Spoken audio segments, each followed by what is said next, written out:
Ja, guten Tag. Ich grüße euch alle.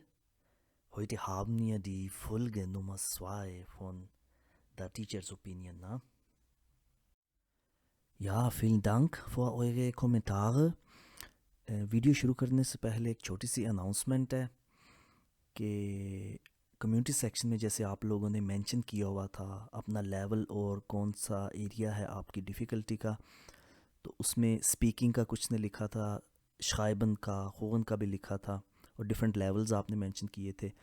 तो आप kindly next time से अपने एक्सपीरियंस के हिसाब से, फॉर एग्जांपल अब स्प्रेशन का इशू है ना, तो आप डिटेल बता सकते हैं। आप जहाँ आपको मुश्किल होती है कि आप वर्ड्स बोलते हैं तो क्या उनके प्रोनाउंसिएशन का इशू है, या आप जुमला पूरा बनाने की कोशिश करते हैं पूरा जुमला नहीं बनता, या आप एक जुमला बोल के फिर सोचना पड़ता है आपको। इसी तरह बाकी मॉड्यूल में भी, हुगन में फॉर एग्ज़ाम्पल, कि क्या आपको एक्सेंट का समझ नहीं आता, वो बहुत तेज़ स्पीड में बोलते हैं इस वजह से आप समझ नहीं पाते, तो आप पूरे कमेंट्स से वो चीज़ लिख सकते हैं ना, तो फिर आने वाली एपिसोड्स में वो दूसरा टॉपिक भी हम कवर करेंगे। ये वीडियो आज की जो है एपिसोड 2, ये सिर्फ बेआइंस लेवल के लिए है। 2 टॉपिक मैं इसमें कवर करूँगा कम्युनिटी सेक्शंस में से, और बाकी टॉपिक्स जो हैं वो काइंडली आप अपना स्पेसिफाई करके अपना प्रॉब्लम लिखे और नेक्स्ट एपिसोड्स में हम वो कवर करेंगे। और स्प्रेशन का जो कुछ मेंबर्स ने मेंशन किया हुआ था, तो उसके लिए वो जो है एपिसोड 1 देख सकते हैं। वहाँ 2-3 क्वेश्चंस थे, टॉपिक्स थे जिन पे बार बार स्प्रेशन के बारे में बात हो रही थी, और वहाँ टिप्स वगैरह दी गई हैं, वो काफ़ी हेल्पफुल हो सकती हैं। जी, तो हमारा पहला टॉपिक आज का द यूज़ ऑफ लसन ना। एक मेंबर ने कमेंट किया था, और ये काफ़ी ट्रिकी वर्ब है। एग्जाम्पल जैसे हम देख सकते हैं कि इंग्लिश वाली के let us look once again, लास uns nochmal hinsehen। तो आप देख रहे हैं कि एक और वर्ब के साथ मिलके लासन का यहाँ पे यूज़ हुआ है, बिल्कुल इंग्लिश में जैसे लेट और टू लुक, यहाँ भी हिंजेन ना। और अब जब हमें पता चल गया है कि लासन किसी और वर्ब के साथ यूज़ होता है, और किस तरह से यूज़ होता है कि जो एक्टिविटी हम खुद से परफॉर्म नहीं कर सकते, जो हम पे हो रही होती है, जैसे फॉर एग्ज़ाम्पल हम खुद से वैक्सीनेशन नहीं अपने आप को लगा सकते ना, तो हम वैक्सीनेशन करवाते हैं। Ich lasse mich impfen ना, impfen to have the vaccination।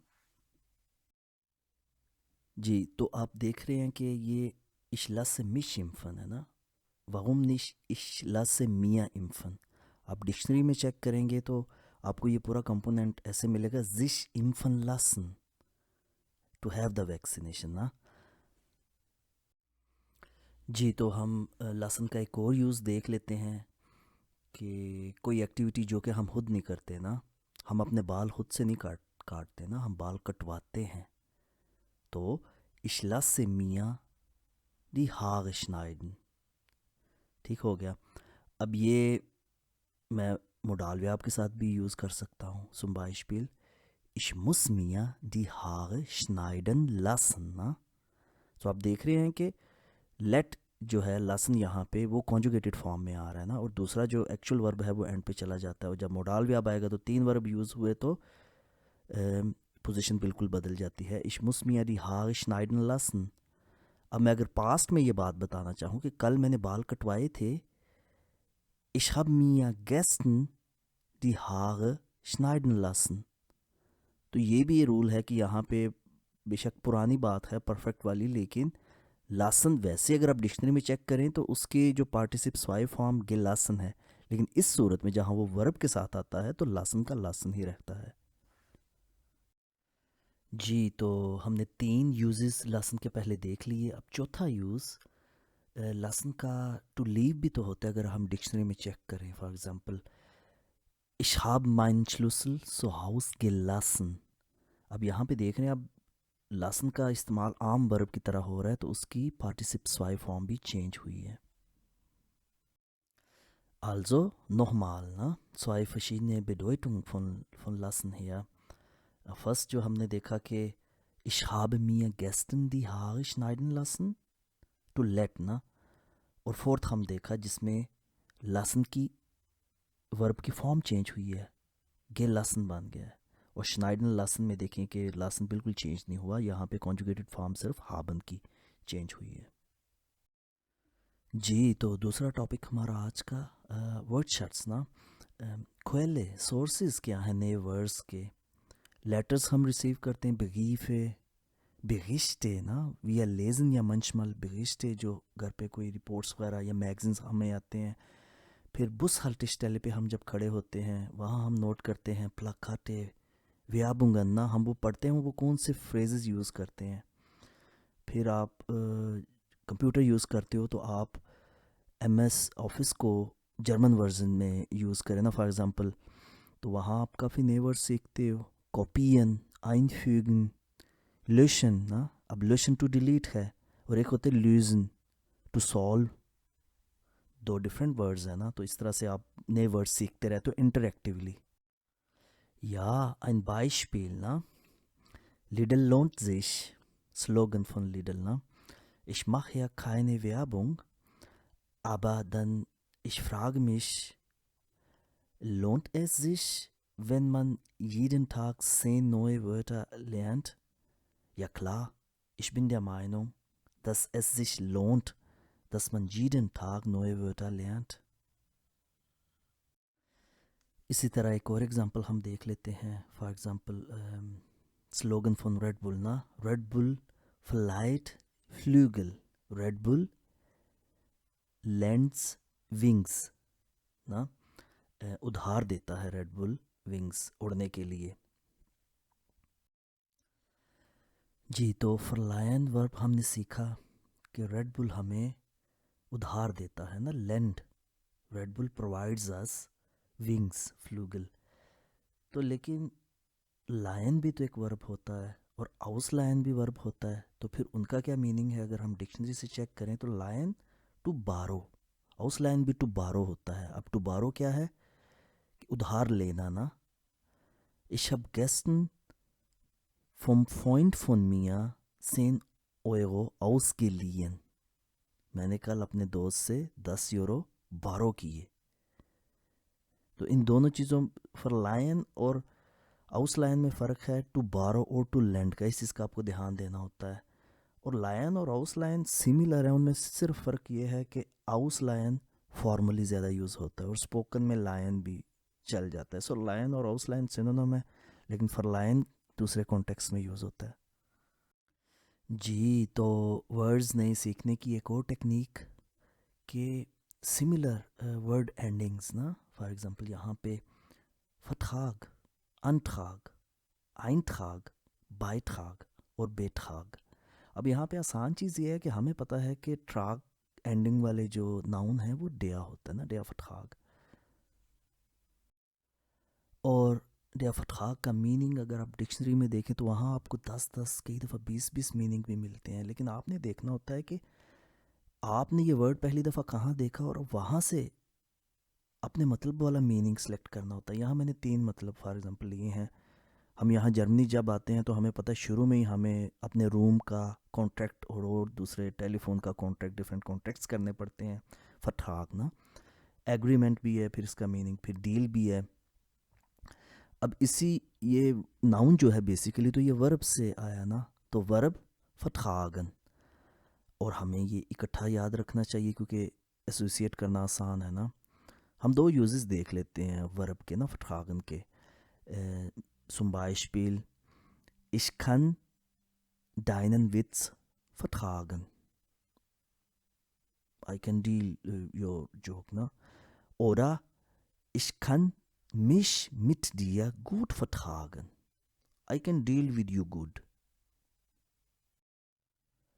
अब हम दूसरा नाउन ले लेते हैं, der Antrag. Antrag, request, application और प्रपोजल। तो आप देख रहे हैं कि सिर्फ फाजिल पे बदलने से मीनिंग कितना बदल गया। फतहाग एक डिफरेंट चीज़ थी और अंट्राग एक डिफरेंट चीज़ है। अभी आपकी टास्क है कि इसके वर्ब को आप कैसे यूज़ करते हैं सेंटेंस में। जी, तो तीसरा noun der Eintrag, the entry और रिकॉर्ड ना। अब देखें ये Eintrag को एज एन एंट्री, इसका मीनिंग याद रखना कितना आसान है कि जैसे आइनगंग होता है ना, एंट्रेंस, अम, और इसका अगर वर्ब हम देखें eintragen ना, तो इसमें भी आप देख सकते हैं कि डिक्शनरी से मीनिंग डिफरेंट देख के किस तरह से कौन से कॉन्टेक्स्ट में आप इसे, for example hast du schon mal die Stammdaten von neuen Kunden eingetragen? आप क्वेश्चन कर रहे हैं ना इस तरह से, क्या तुमने नए कस्टमर का डाटा जो है वो उसकी एंट्री कर दी है। जी, तो चौथा नाउन बायट्राग ना, कंट्रीब्यूशन, शेयर, एंट्री। अब ये मैंने 3 मीनिंग डिफरेंट सेलेक्ट किए डिक्शनरी से, वहाँ शायद 15 या 20 कितने मीनिंग थे। अब आपको दिखाने के लिए कि कहाँ पे कन्फ्यूजन हो जाती है ना लैंग्वेज में एडवांस लेवल पे, कि एंट्री हमने पहले देखा आइंट्राग भी है ना, तो लेकिन बायट्राग भी हो सकता है। हमें कॉन्टेक्स्ट से हमेशा ध्यान रखना है कि किस कॉन्टेक्स्ट में इसका कौन सा मीनिंग यूज़ हुआ है। बायट्राग को अगर हम एज अ वर्ब यूज़ करना चाहें तो zum Beispiel, wie kann man seinen Teil zum diesen Video beitragen? Ihr könnt schon euren Teil zum diesen Video beitragen, ne? Aber wie? Wenn ihr kommentiert, ne? पांचवा noun बेट्राग, ये simple है, ये बाकियों से याद रखना आसान है। Amount, magnitude, quantity. अब यहाँ देखिए ये सिमिलर कॉन्टेक्स्ट में ये तीनों मीनिंग है, और बाकी मीनिंग भी डिक्शनरी में वो भी सिमिलर कॉन्टेक्स्ट में है। अगर हम वर्ब को यूज़ करके एक जुमला बनाना चाहें तो for example meine Miete beträgt Punkt, Punkt, Punkt Euro ना, zum Beispiel। जी, तो नए वर्ड सीखने के लिए पहले हमने देखा कि किस तरह से वर्ब्स और नाउन्स इकट्ठे याद किए जा सकते हैं, जो कि एक ही रूट वर्ड से निकलते हैं। इसी की एक और एग्जांपल हम देखते हैं कि अब इस दफ़ा मैं वर्ब स्किप करूँगा, सिर्फ नाउन को अगर हम देखें तो zum Beispiel Angabe ना, इंफॉर्मेशन, डिटेल, स्टेटमेंट। तो यहाँ भी आप देखते हो कि every time you go to dictionary there are different meanings, और आप देखते हो कि आपके कॉन्टेक्स्ट में कौन सा मीनिंग यहाँ पे सूट कर रहा है। दूसरा noun D Eingabe, meaning input, submission, petition और एंट्री। अब ये भी देखें, जैसे कि पहले हमने किया था कि Eintrag था ना, तो उसका वो भी एंट्री था, और Eingabe भी एंट्री है। तो फ़ाज़िल भी हमें बहुत हेल्प करता है कि इसका मीनिंग क्या हो सकता है वर्ड का। अब देखिए एंट्री और एंटर, ये जो हमारा एंटर की होती है ये भी Eingabe Taste है। Die Aufgabe, task, responsibility, challenge. अब Aufgabe बहुत आसान है हमें याद रखना, हम A1 में सीख लेते हैं ना, meine Aufgabe, Hausaufgabe। अब कितना इंटरेस्टिंग है कि इसके मीनिंग डिक्शनरी में भी ना सिमिलर, एक जैसे ही होते हैं, मिलते जुलते होते हैं जैसे। लेकिन Eingabe हम देखें तो वहाँ इनपुट एक डिफरेंट चीज़ है, सबमिशन एक डिफरेंट चीज़ है। मतलब सिमिलर है लेकिन जब यूज़ होगा तो बिल्कुल डिफरेंट कॉन्टेक्स्ट में होगा। लेटर में जब आप पढ़ेंगे तो आपको वहाँ से मुश्किल होगी। तो आपने हमेशा फ़र्क देखना होता है कि कहाँ पे ये वर्ड सिमिलर मीनिंग से आ रहा है। और यहाँ पे आपको टिप दूंगा कि एक टाइम ऐसा आएगा कि आप खुद ही से डिक्शनरी देखे बगैर भी ना, B1 और B2 लेवल पे आप खुद ही से जज कर लेते हो कि इसका यही मीनिंग होगा। कॉन्टेक्स्ट आपको काफ़ी हेल्प करता है वहाँ पे। या डी Ausgabe, इशू ना। अब ये issue the act of issue है ना, कि आप कोई चीज़ इशू करते हो, जैसे कि ऑफिस में आपको डिफरेंट डॉक्यूमेंट्स या परमिट इशू होता है, ये वो प्रॉब्लम वाला इशू नहीं है। दूसरा मीनिंग आउटपुट, देखें कितना सिमिलर है आउसगंग से, जैसे फाजिल भी हमें यहाँ पे हेल्प कर रहा है। रिलीज़ भी वैसा ही है कि एक चीज़ आउट हो गई है ना। डी अबगाब, यहाँ भी मैंने कुछ मीनिंग आपको सिर्फ दिखाने के लिए कि किस तरह फाजिल भी यहाँ पे हेल्प करता है ना। फॉर एग्जांपल टैक्स अबगाब है, अब फाजिल भी यहाँ पे मीनिंग देता है, या इन जनरल किसी भी वर्ब के साथ सेपरेशन का ना, कि टैक्स आपकी टोटल इनकम में से एक टैक्स जो कटता है। रिलीज़ भी जैसे एक चीज़ सेपरेट हो रही है यहाँ पे। जी, तो आज के एपिसोड ने आपको कितना हेल्प किया, लाइक और कमेंट करके ज़रूर बताइएगा। आपके फीडबैक का वेट रहेगा। Und wir sehen uns nächstes Mal. Tschüss.